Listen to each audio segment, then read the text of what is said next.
CPM cyber ടീമിൽ പൊട്ടിത്തെറി. മുതിർന്ന മാധ്യമ പ്രവർത്തകർ ടീം വിട്ടു. നികേഷ് കുമാർ പരാജയമെന്ന വിമർശനം.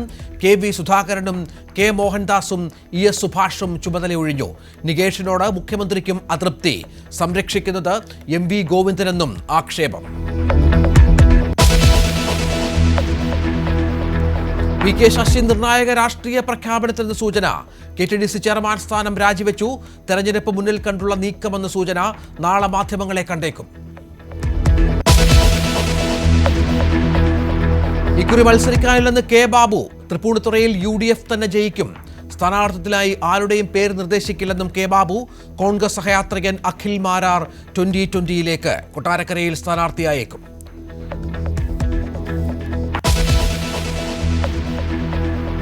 നെടുമ്പാശ്ശേരി വിമാനത്താവളത്തിൽ നിന്ന് പിടികൂടിയ PFI പരിശീലകരിൽ നിന്ന് ഞെട്ടിപ്പിക്കുന്ന വിവരങ്ങൾ. 2047 ഇന്ത്യയിൽ ഇസ്ലാമിക ഭരണം സ്ഥാപിക്കുക ലക്ഷ്യം. തെരഞ്ഞെടുത്ത യുവാക്കൾക്ക് പരിശീലനം നൽകി.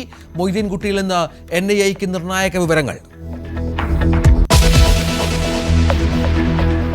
നിർമ്മിത ബുദ്ധി ആണവോർജം പോലെ സൂക്ഷിച്ചുപയോഗിക്കണമെന്ന് പ്രധാനമന്ത്രി നരേന്ദ്രമോദി. AI കണ്ടുപിടുത്തം ലോകത്തിലെ നിർണായക വഴിത്തിരിവ്. AI തൊഴിൽ ഇല്ലാതാക്കുകയില്ല, പുതിയ തൊഴിലവസരങ്ങൾ ഉണ്ടാക്കുമെന്ന് Reliance industry chairman Mukesh Ambani.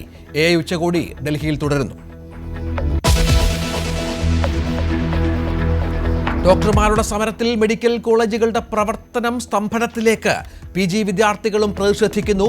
Nedumangad ജില്ലാ ആശുപത്രിയിൽ നവജാത ശിശു മരിച്ചെന്ന പരാതിയിൽ മാതാപിതാക്കളുടെ മൊഴിയെടുത്തു.